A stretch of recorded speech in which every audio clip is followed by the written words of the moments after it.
Well, this is a little bit different.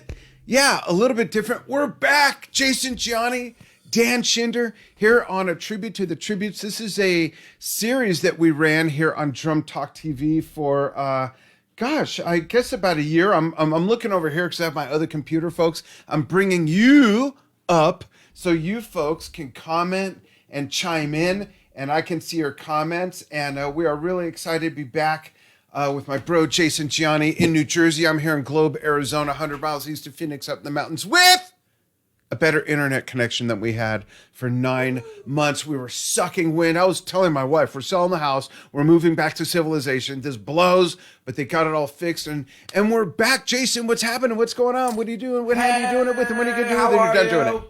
Welcome, everybody. I hope you guys are tuning in, either live or watching this on repeat. It's great to be back. I'm so loving being back doing this show with you. And today, I'm from my studio today. Yeah. I think I'm going to do this from now on. I was at my upstairs computer, but I think I'm going to do this from now on. So, it looks great. Thanks. Yeah. Maybe I'll do like a 30-minute drum solo for you guys. No, there you go. Start now. Start 29 and a half minutes ago. There you go. Hey, folks, chime in and tell us where you're watching from. We have a fun show planned. In fact, I'm going to be totally transparent about this, Jason. When Jason first sent me the band, so let's talk about this first. Tribute to the Tributes. What the is that all about? So a lot of people, we came up with this concept because there's a lot of cover bands, tribute bands, bar bands, party bands, bar mitzvah bands, brisk bands, quinceañera bands, coming of age bands, corporate bands that play cover tunes, right? But folks, seriously, have you ever been into a bar or a pub and a band plays AC/DC, Led Zeppelin, Leonard Skinner, Bad Company, David Bowie, but it all sounds the same. It sounds like that band in the bar or at the party, right? So our thing is really to bring you value, to really understand and give you great examples of how to sound like the band you're emulating, because when you can dial in their sounds, get the guitar to sound like Jimmy Page, get the guitar to sound like Stevie Ray Vaughan, get the guitar to sound like Eric, whatever, drums, any instrument, the vocals, you will pick up new skills and tools for the toolbox. Right, Jason? Correct. And remember, if anybody has tuned in before to see our show, we've talked about some bands that have actually are making and have made a living doing this. This is a whole other career path. Yeah, it's a career path. It's they're making money, they're getting well known. We've had bands like Music Box by Genesis and Australian Pink Floyd that are on as big of a level as many major bands. Yeah. Iron Maidens. Of course, the Iron Maidens. Hey guys, Linda, what's up? Henry Ishkabibble and the Bagel Slingers. Yeah, well, they're broken up right now, so they had a little argument over locks and cream cheese. So. Someone lost the locks and all their gear got stolen. That's a problem. Yeah. But Jason, you tell the now he gets it. Tell everyone, in essence, how you have applied this with the work that you did with Mark Martel and all of that. That's correct. Yes. So actually, and I have another project I've been working with I'll mention. But for about 3 years, I was touring with the Ultimate Queen Celebration with Mark Martel. Mark is the closest voice comparison to Freddie Mercury that you're going to find. A lot of people have seen him online. He's amazing. A lot of the things that he's done. And he was used in the movie in Bohemian Rhapsody. And we were touring during the time that the movie was released, and it peaked, and we ended up touring all around the world. It was a wonderful time. They even went to Wyoming. Just once. And thankfully we didn't get beat up there, but we'll try for the next time. But it's just an amazing experience because people in that type of setting really expect the best. They expect to really almost be seeing Queen. It's all about the experience. Yeah, exactly. And and unlike a band with new original music that you're not familiar with, you don't really have any expectations. But if you're going to see the Ultimate Queen Celebration, you're pretty finite on your expectations, right? Absolutely. Yeah. And I had to do quite a bit of research on not only Roger Taylor's parts that I've been listening to for years and saying, oh, that's what he does, or that sort of thing. Put some work into your brain to actually do some of that research. But also really, get into his style, that psh, that he does on the hi-hat. Yeah. And the tuning and the setup and that sort of thing, which is different than mine, you know? So now on the back end of that, the producers of the show, wonderful people, Paul and Quinn, are also producing a Bowie show called The Many Lives of David Bowie, and I've done a couple gigs with them, and now so I'm working in that type of situation again on that higher end level where we're doing outdoor festivals or bigger theaters. Wow! And I'll tell you, it's a really great experience. I think you and I have spoken about this in the past, that we never really envisioned our career to be about cover songs. We've always wanted to do the original thing. We wanted to, you know, educate the audience as far as like what you bring to the table. But at the same time, the music business has changed a lot in the last X amount of years, and we won't even talk about the COVID thing. But it has shifted into being sort of like this. You know, there's a big arm for sort of like the entertainment aspect of it, of what people are looking for to bring back some of those classic bands. People are getting residencies in places like Atlantic City, Vegas all over doing this kind of stuff. Yeah. Absolutely. So it's been a great experience for me. I mean, I always still want to have the drive and the love for doing my original stuff and really making it in that respect. But this type of level is really getting as much respect as the guys who are touring with their original bands. It's been amazing. But again, just to clarify, we're not talking about the bar band. We're not talking about the local cover band. We're talking about the tribute bands or the role-playing bands that really make it on that level. And today, we're going to talk about a different category, and I'll let you talk about it. Oh, that's right. And we do this so that those other bands that we're not talking about can benefit from it and be better at what they do and get better and more gigs and have a better rep. That's basically what that's all about.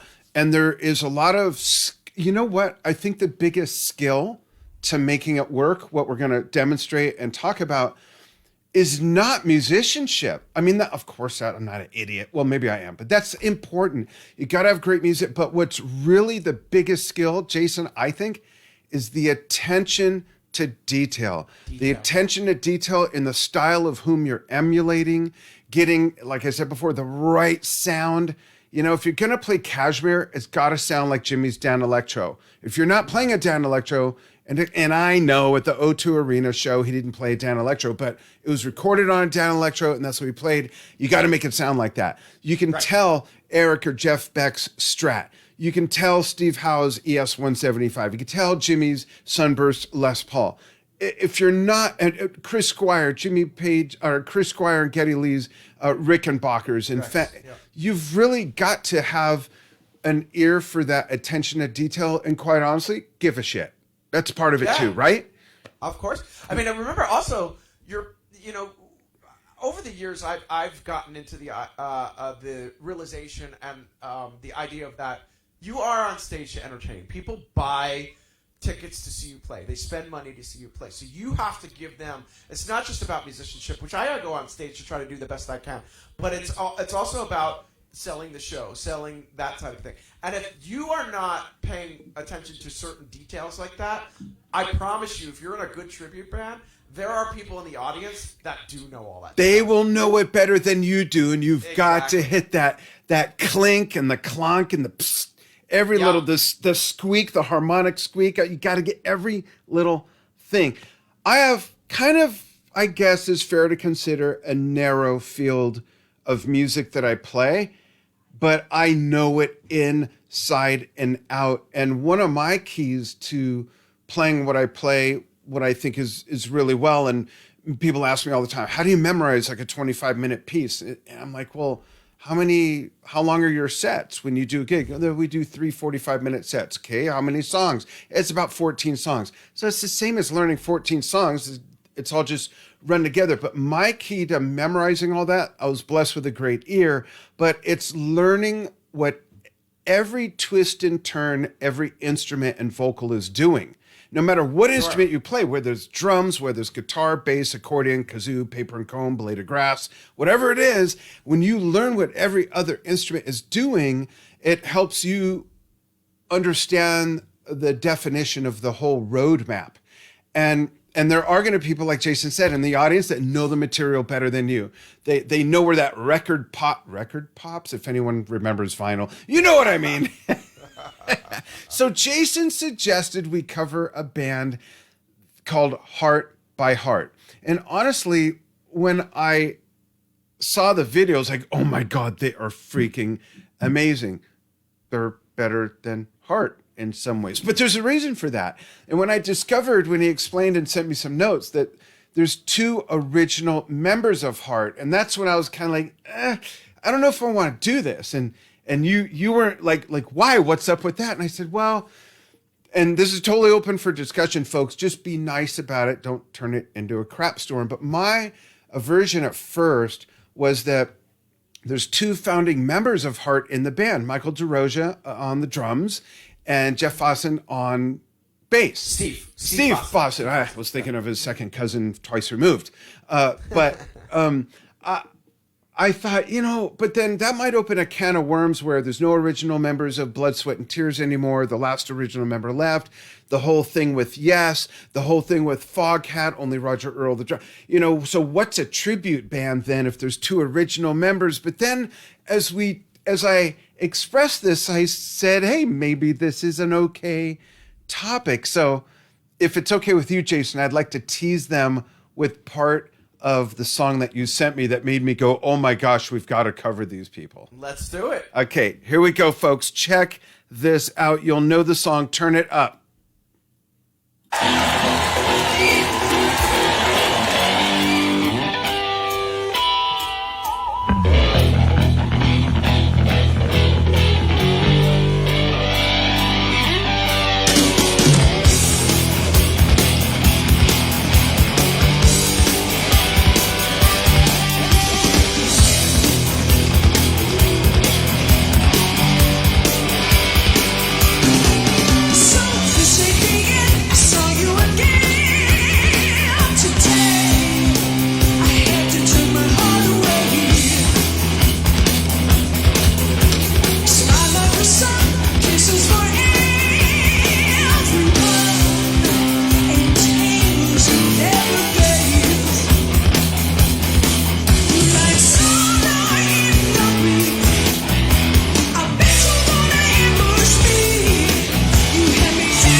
That's all you get for now. She's amazing. Yeah, I mean, the band, of course, is note for note, and it's no surprise. 2 original members, blah, blah, blah, blah, blah. Drummer holds it all together. Your band is only as good as your drummer. You got Michael DeRosa. How bad could the band be, right? But her notes and her clarity and her tone and her timbre, oh my gosh, she's amazing. And Steve's married to her, right? Yep. Yeah. Yep. So, first of all, Michael DeRosa, if you're watching, Dan Schinder, founder of Drum Talk TV here, 9 years, January 6th, 2022. I've always wanted to have you on the show. I'll reach out. I want to have you on the show. Jason reminded me of an amazing drum solo at the end of Led Zeppelin's Rock and Roll on, what was that, the best of, right, Chase? Greatest hits / live, yeah. Yeah. Oh, yeah. Michael, we've got to talk. I'm a huge Bonzo disciple. That was the first drumming language I learned, where if you're going to learn French, if you're going to learn Japanese, Spanish, you got to learn the dialect so that you don't sound like a foreigner. I've spent my life, 52 years, I probably shouldn't say that, I should be better, on the drums. But Michael DeRosa's like that next, like if Bonham needed a refresher, he would watch Michael. Oh, absolutely. Yeah. I was always a huge fan of Heart's early stuff, and I've heard Barracuda for a million years and copied it and everything. And then somebody played me the solo at the end of Rock and Roll, and I went, holy crap. I mean, it was really an absolutely slamming drummer. And like you plus said, the sound that we touched on her. Yeah. Yeah. He had the sound, he had the feel, he had the approach, but he also had the chops and the groove.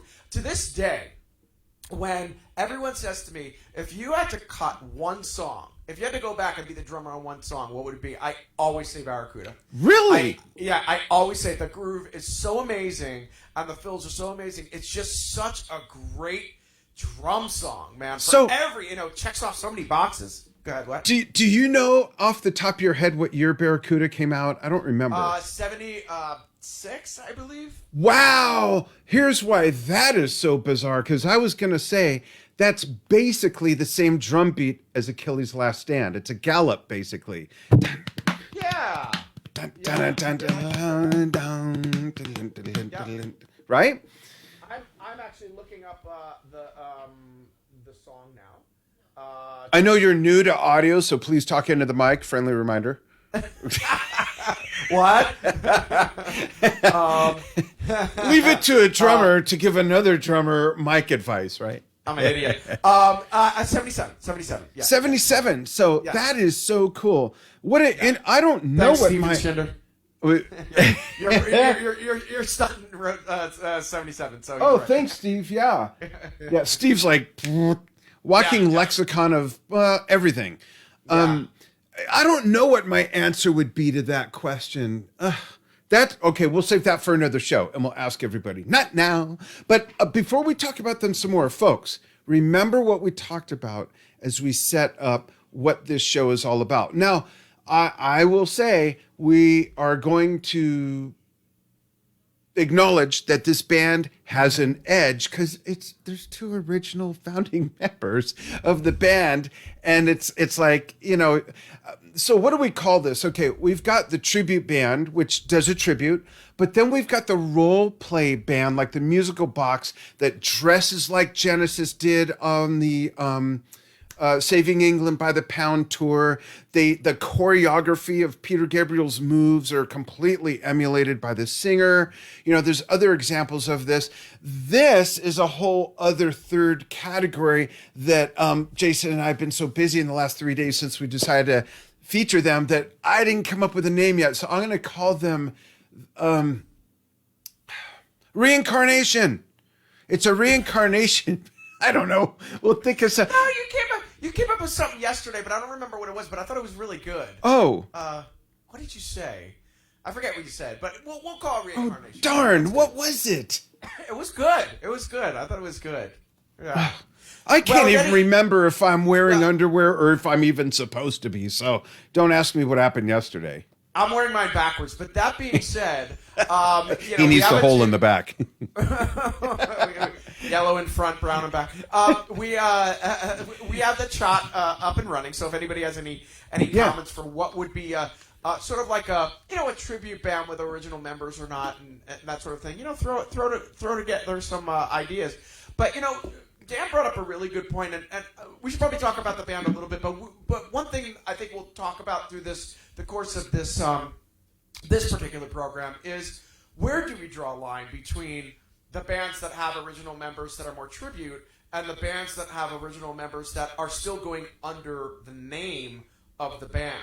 I have a theory behind that. We could talk about that in a minute. Maybe we'll talk about the band first. Okay. But I think that's something we could talk about and kind of leave it open for a little discussion from some other people. Yeah, okay, let's do that. And that can kind of even be a running theme, because I'm sure we're going to run into some other situations like this.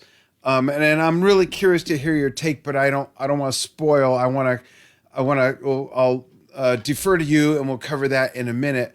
But let's see a little bit more of their performance, which is just fantastic. I'm really hoping that the audio of their performance translates well. And Steven blew his own cover. He said he Googled it, but you Googled it quicker than Jason could finish getting the thought out of his mouth, which is awesome. I couldn't even touch my computer. It was like, he's done. All right, here we go with more of Heart by Heart. Barracuda.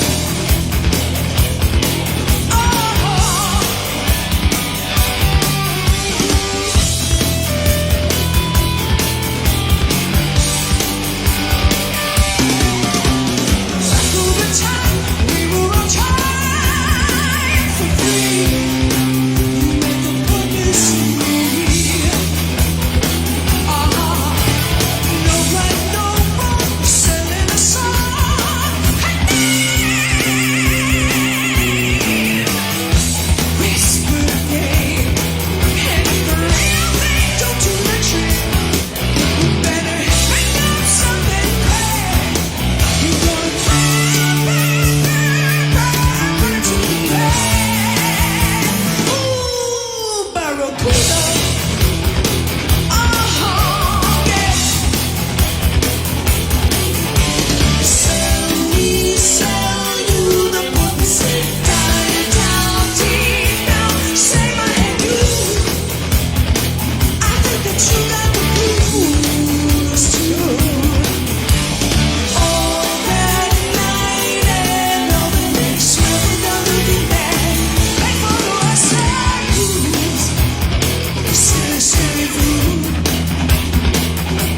Check out the solo.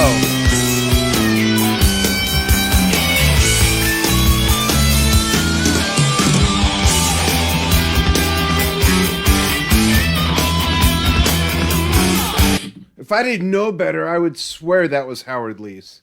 Yeah, it's really good. What a great sound. And notice that he's not even playing his, what he was known for setup, which is the Bonham setup with the big sizes, 1 up, 2 down, the gong, the whole bit. He's just playing a 4-piece, with average size drums, and it just sounds killer. It sounds great.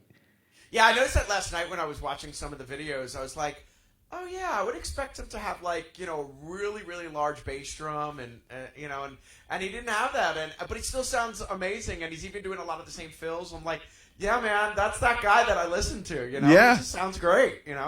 Yeah, and you know what? I'm almost embarrassed to say this, but I didn't know the Heart before Ann and Nancy joined. Oh, I'm like unaware of all that material. I'm like, well, I'm 10 years older than you, so I'm 39. Wait, what are you laughing at? Thank you for making me 19. And I got into Heart like whatever the album was before Dog and Butterfly and this one, probably like 1975. Was that Dog and Butterfly, or did that come later? I don't even remember. But I didn't even like remember whether or not I was aware of this stuff before the ladies even came in. But you brought up a great topic, which is, in these situations, who owns the name? And I'm sure it comes down to they started a LLC, like a lot of bands do and should, and Ann and Nancy are still part of that LLC, and these gents simply are not. And it might be that cut and dry. I'm sure there's some kind of sticky situations when that happens. There's more than once been more than 2 yeses at the same time. The Anderson, Bruford, Wakeman, and Howe was considered another yes at the same time as Yes West was doing their stuff. And then, of course, more recently, a few years ago, you had Anderson, Rabin, Wakeman, or Anderson, Wakeman, Rabin, or Wakeman, Rabin, Anderson, or whatever the whatever order they want. Yeah, but they build themselves as Yes featuring, and Yes was doing their thing at the same time. So, what a muddled world. Like, I think I want to start a band called ELP. Even though my name isn't one of those initials, I'm starting a band, ELP. I'm going to file the LLC. If it's taken, I'll start a C Corp, and I'm doing it, man. There you go. You want to play keyboards? ELP featuring DS. There you go. You got it right there. Yeah. So, so that to me, I mean, if you want to jump ahead, that's to me the main reason that what I was saying before is that why I feel like this is not Heart. This is a tribute band, regardless of the individual members in it. It's not Heart because there's something to the ownership. Who owns the name, who owns the trademark, that kind of thing. And I would think by now it's probably a Nancy and Ann Wilson thing, especially with Steve and Michael got out of the band in '82. Yeah. So they enjoyed all really the classic years of those early rock, the classic rock they band. put them on the map. Exactly, but it wasn't until the '80s that they became like mega superstars in the pop world. Right. And I think Ann and Nancy became sort of like the idyllic, figures at that point. And I don't know, lawyers, record companies, whoever made the decision of like, okay, now these people own the name. You know what I mean? Now, I think this is probably the only way that guys like Steve and Michael could tour and have some sort of reference to Heart by not really using the official name like the way, say, like Foreigner is with Mick on guitar, and he's really like the only one in the band. Oh, yeah, that's a great example. Interesting, yeah. I saw, because I'm friends with Dylan Elise. You know Dylan, right? Yeah, of course. Yeah, so he's been in Blood, Sweat, and Tears for a few years, and I saw them when they had one original member left. Right. And then I think it was the keyboard player, and then the next time I saw them, he had left. So like there were no original members. Yes has no original members, yet Alan White's been with the band since fall of 1972. Steve Right. Howe has been with them since their third album, but he left for a while, but he's back. So there's a lot of legacy of Yes in the band, but technically there's no original members, and it's kind of that same, thing. So it's a complicated look at Genesis. There's only two original members, and that's Tony Right. and Mike. A lot of people Michael. don't know this. There were four. Phil Collins is the fourth drummer of Right. Genesis. And we're not talking about garage band, bar mitzvah era. From the time they released their first album with their first record deal, there were three drummers before Phil. Right. Yeah. You know? I mean, I guess it, this is why lawyers are amongst us, because they're the ones that have to draw the lines of what the term original means. You know what I mean? Oh, interesting. I mean, look, Ann and Nancy are not original members of Heart, if that's the comparison you're making. Right. You know what I mean? But somehow they're the ones that are still associated with Heart being Heart. Yeah. So I don't know. I am not a lawyer and I haven't done enough research on this, but it certainly means for an interesting topic. I have a feeling, I could be wrong, but I have a feeling that maybe Michael and Steve were not maybe let go in such a very friendly way. Although they did play together in the Hall of Fame induction. Oh, yeah. So there had to have been some sort of a reconciliation there, but at least for the night. But I do know that they were quote unquote fired according to sources. Do you think that it? Yeah. And Michael and Stephen, if you're listening, watching, excuse me for just throwing something out there, but I don't know the story. I'm just hypothesizing with my partner here, Jason. Do you think it could have been because as moving into the 80s, things got more commercial oriented, more pop, and that's not the direction they wanted to go, and that could have been part of the rift? And I could be totally off. It could be someone brought a bad batch of acid to a party. Who knows? One thing I did read is that, excuse me, the two records before Heart, which is the record that was released in the 80s with, I believe, What About Love is on that, and when they really became superstars. The last couple records with Michael and Steve really took a downturn as far as sales. Sales. Oh. Right, yeah. So I know that there was an issue with that. And again, I don't know, who made the final decision of saying, okay, let's shake up the apple cart here and see what we can do. But I know that had something to do with it. And whether or not, look, no band shake up and quote unquote firing is a good situation. It never is great. So I can only imagine that Steve and Michael have a certain amount of feelings toward the situation. But again, it keeps coming back to who specifically owns the name? Why are the girls still touring under that name, but Michael and Steve can't? Maybe there was something even drawn up like you can't use the word Heart.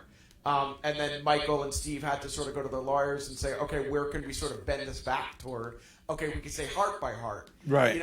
There's all those weird lines there where it's just like, okay, one of the things I found interesting, I mean, we haven't even spoken about the band too much, but one of the things I found interesting about this band is that they actually tick off a bunch of boxes in regards to they have the two original members, but they also kind of not only sound like, but kind of look like Heart too. Yeah, that's true. The whole fashion, from fashion to hair and everything else. Yeah, that's true.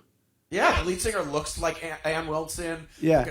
The lead guitarist is a blonde guitarist like Nancy Wilson. Yeah. You know what I mean? So it is kind of interesting that they have a couple of different little things here going in this category, in this sort of umbrella that we're talking about. They're not exactly they're not a role-playing band. They're not really exactly a tribute band, and they're not really exactly a whatever your reformist band or whatever you called it. Reincarnation, Reincarnation spin-off, return, boomerang band. Yeah, Australia. Yeah, so they're ticking off a couple of boxes. It's very, very interesting. But we should probably talk about the band a little bit in the background and all that kind of stuff. So yeah, I'm wondering. I did not get to see a lot of other videos by them, but do you happen to know if they dive into any of the acoustic stuff? Good question. There was, I'm pretty sure I saw quickly an acoustic show that they did, like Oh, radio like an unplugged station or thing? something like that. Yeah, like an unplugged thing. I did make a note in my notes that their set list, ironically, does have some stuff from the 80s, in which Steve and Michael were not a part of. That's So a song interesting. like What About Love and Alone. So that's a great business decision, because going back to our intro discussion with people coming with expectations, they're mature enough to cater to that, even though they weren't in it at that time. And the way you look at it is, well, if I was never in the band and this was a tribute band, I'd be doing it. So why not? That's what the people want. We sound like them. Let's do it. I think that's awesome. That's very magnanimous of them to do that. Here's an interesting thing about that. The two songs I saw on their set list, and I haven't seen every one of their set lists, but the two songs from the 80s they do is What About Love and Alone, which are two humongously powerful, popular power ballads. Yeah. Both of them were not written by Hart. Oh, Both really? covers. Yeah. Who wrote them? Do you know? So What About Love was written by a band called Toronto from like 1982, and Alone was written by the LA songwriter. I'm spacing on his name right now. But Randy Newman? No, not that one. Okay. but if you go to YouTube, you can actually find the original versions of these. Oh, wow. And as I grew up, as a kid in the 80s, playing these songs in high school bands, and I knew them as just being Hart songs. And then when I did more research, I found out they were written by Hart, and that Hart were the ones that made them popular. But I'm wondering if that had any play into the set list and saying, well, look, we could do more and more Hart songs from that period of time, but let's do ones that were actually not written by Ann and Nancy Wilson. That makes sense, yeah. You know? Here's a trivia question for you and anyone else watching. Do you know who one of Nancy and Ann's biggest musical influences is? Besides Led Zeppelin. Yeah. Besides Led Zeppelin. That's Okay, one of them, I of mean, course. once you say it, I might remember, but I'm not sure who's on your mind. Oh, Who's on your I'm mind? looking at some comments. I'll go back to Yeah. this one. Okay, Yeah. but believe it or not, Peter Gabriel and Peter Gabriel era Genesis, Okay. which is like Great. that's so progressive. And then, but then there's, I love that one of their biggest influences is not really heard in their music, right? But that's who they love listening to. I read this way back in the 80s. Maybe it's changed since then. I don't know.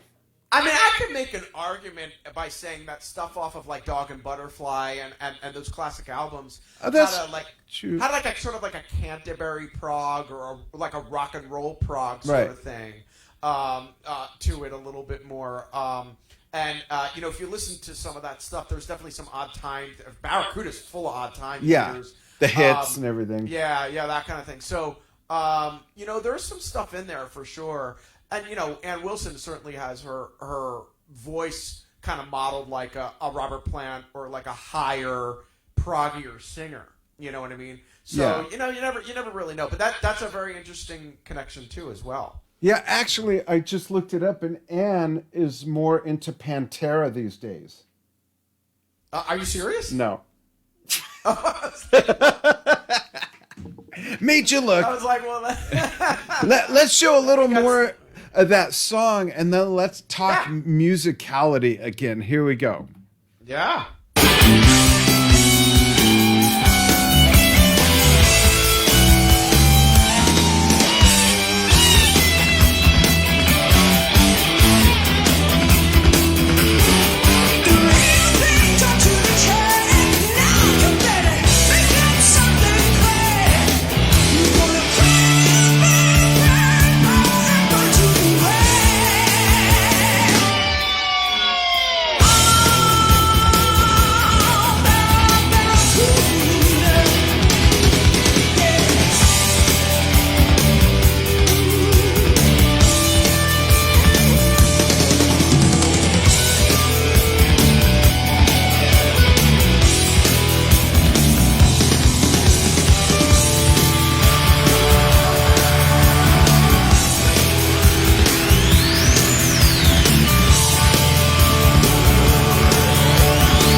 so good. I want to give some shout outs to people watching, and then I want to talk about the personnel a little bit and their pedigree and their background, which is really interesting, actually. So we've got Angelina Christina putting all kinds of links in there. I haven't been able to look at any of them, Angelina. I hope they're clean. I hope they're relevant. We've got Jim Ho. Hey, Jim, big Drum Talk TV fan. Thanks for watching. We also have from Lockport, New York. Oh, Angelina. We have Diana Brown in Michigan. We have Karen Fetter. Where are you, Karen? We've got Rob Schuler. Hi, guys. I'm an hour west of Dan in Casa Grande, Arizona. Yeah, actually Nice. south of me as well. Very cool. Awesome. Sharon Afia. I saw someone, maybe it was you, Sharon, in Israel. Yeah, I thought that was a little. Yeah, I thought I saw somebody in Israel as well. There we go. Sharon, yeah, in Israel. Awesome, awesome. Shalom. Hope you're doing well. So the instrumentation, you've got, I can't keep my eyes off of Lizzie because Lizzie's the female guitarist with the Yeah. Les Paul with the whammy bar, which is cool in itself. But Yeah. I love how she's pretty stoic and just taking care of business. I love that. And she's Yeah. got a really interesting background. Guitarist, vocal, keys. Lizzie Daymont joined in 2013, multi-instrumentalist. Primary instrument is bass. But here she is in a Heart band with Heart members playing guitar. And she studied at Berkeley, as did... Guitarist Chad Quist. Yeah, Chad, who also, and this is a big takeaway, folks, he spent 10 years plus working at Muzak.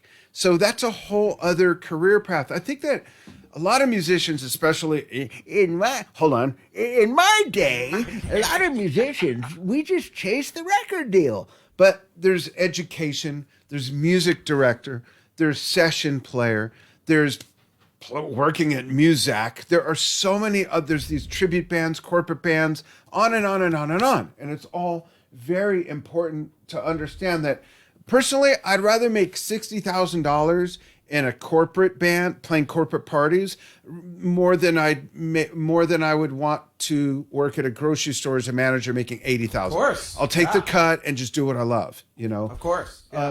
And then we've also got I lost my place. You're talking about, the vocalist is Somar Mychek. Yeah, and she's married to Steve. Yeah, Steve Fossen.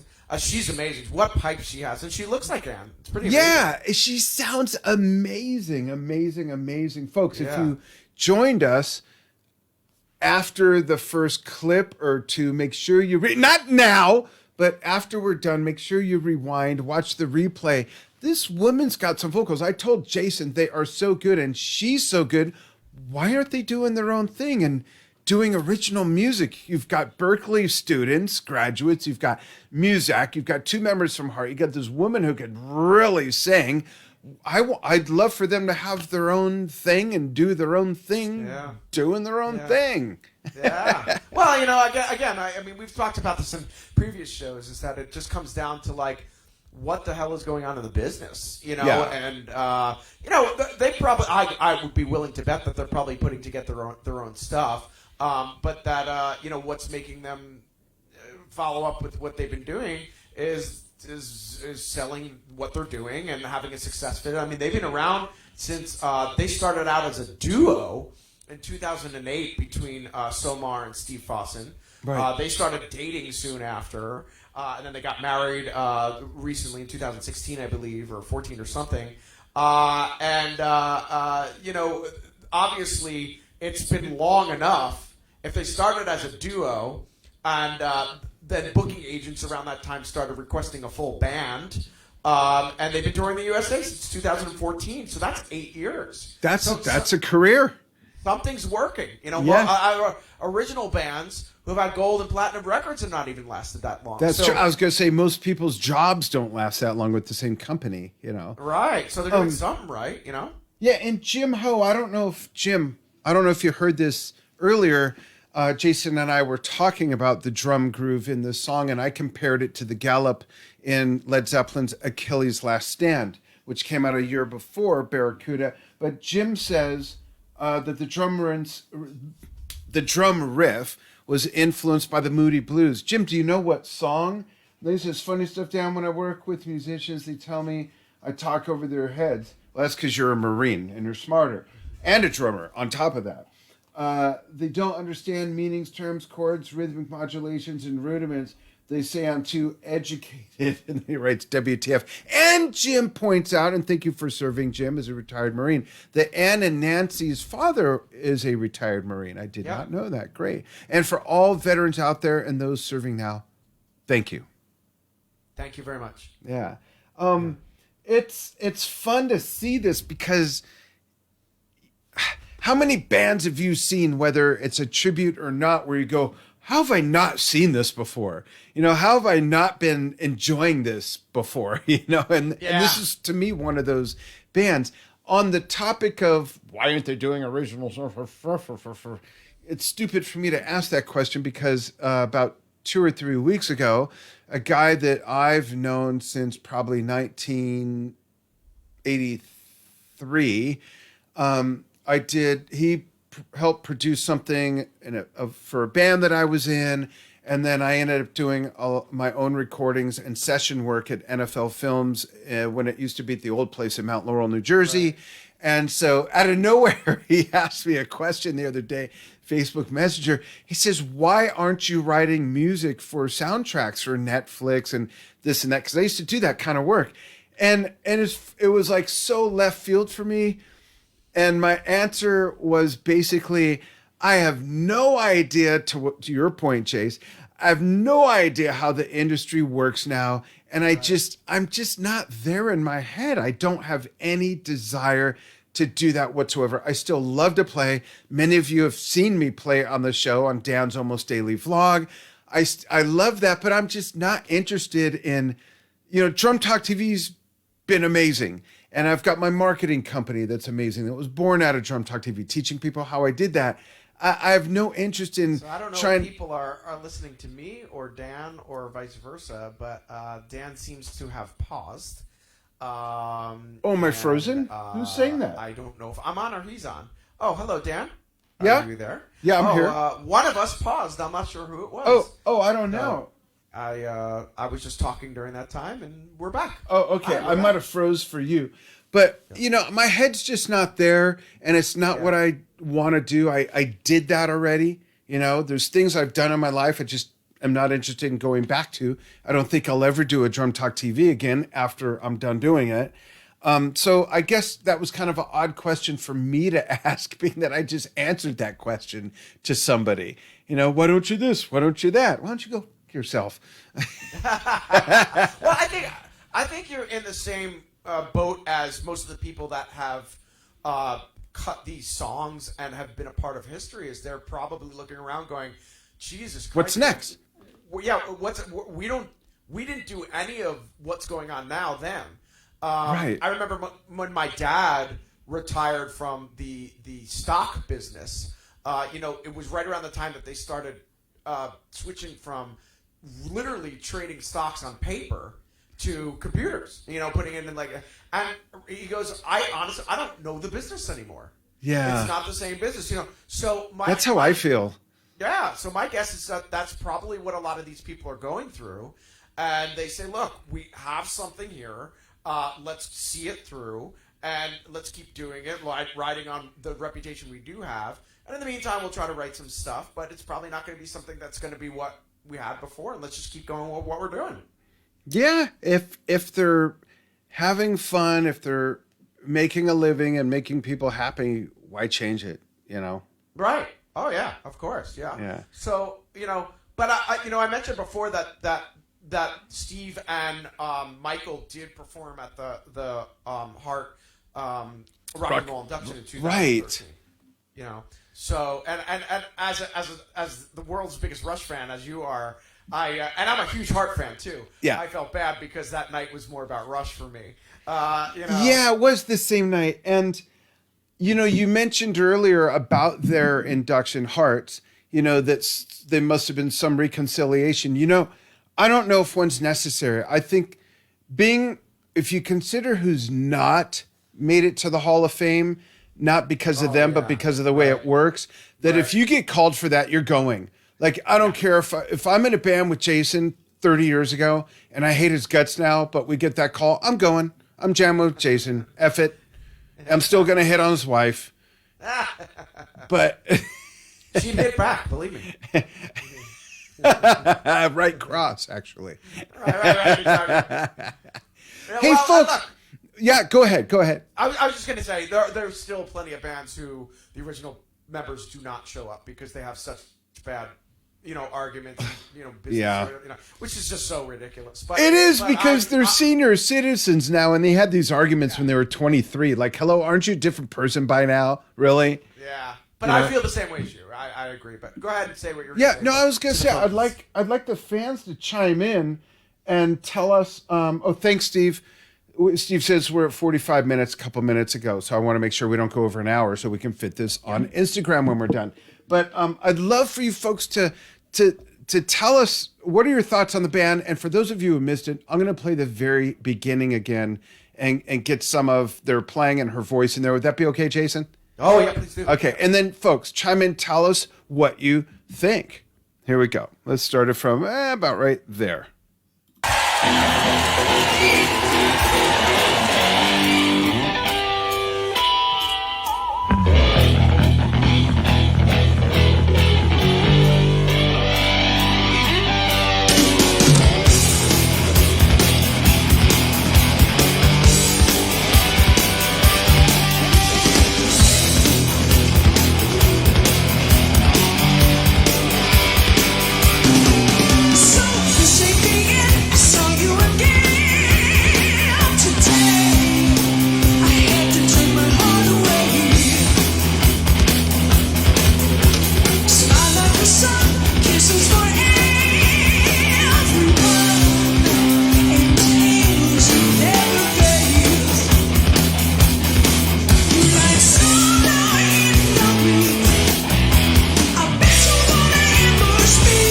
Here it comes.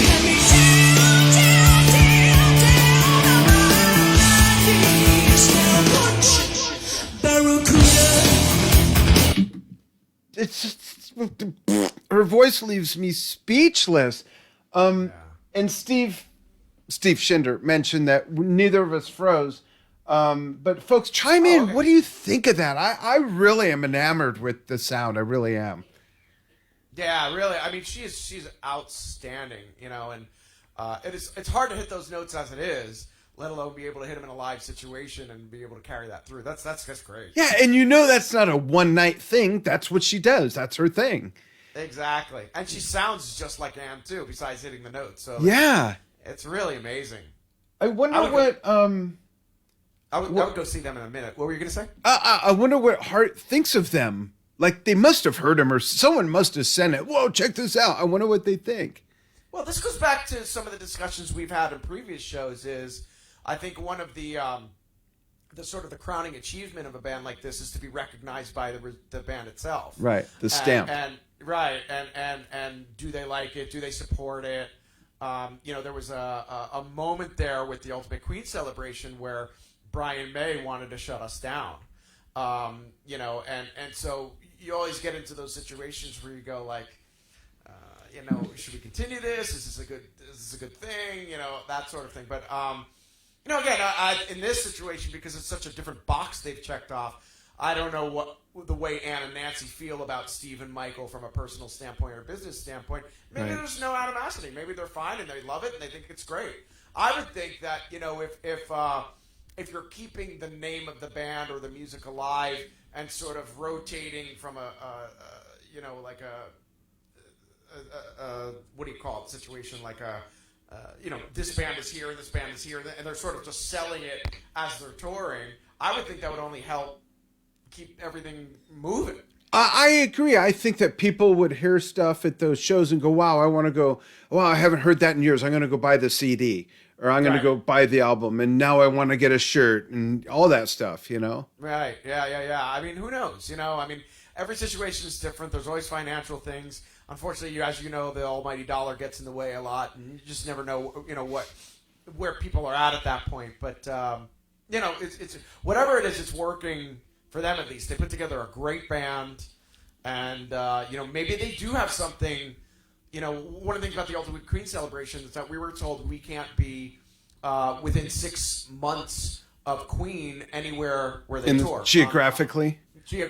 On the front end and the back end. Right. So technically we'd have to wait a year. If they were in Australia, we'd have to wait a year to go back, that kind of thing. Right. So, maybe there's something put set in stone with this as well. Or maybe they're like, no, let's just go out and you're here and we're there and we make it happen. It's keeping the music alive, which can only drive sales.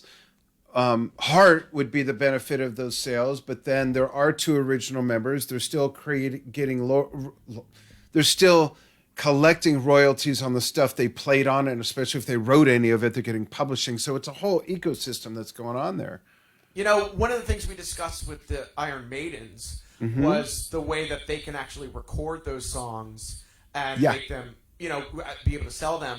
And I remember the girls saying something about, they had to pay like royalty fees or some sort of licensing fee or something to do that. And I'd be curious about the same thing with Heart by Heart, because they have a record called Reflections, New Recordings of Heart Classics from 2016. But there's 2 original members in this band. So how would they work that? Do the original members have whatever they want? Can they have whatever say they want to do with the recordings, or do they have to pay a licensing fee, but they also get a piece of it because they're original writers? I mean, lots of moving pieces with this one, Yeah, like buying a shirt from your own company or something. Right. Interesting. Exactly. That's really interesting. We're gonna go, folks, just because we're getting tight on time, and we want to make sure this will fit on Instagram. Jason and I will be back next month with this show. We're going to select a band, and if you want to email us any suggestions, please send it to team@drumtalktv.com with tribute to the tributes in the subject line. That way it'll get right to me.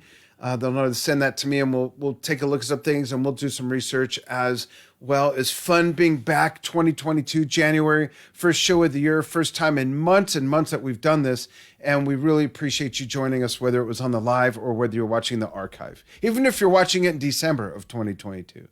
Oh yeah. I'll say one thing real quick, because in hopes that Michael is watching this, both Dan and I are huge fans. And we are very appreciative of the music that you created and the style that you created from someone who teaches at 3-level colleges in this area, the Drummers Collective in New York City, New School, and the University of Arts in Philadelphia.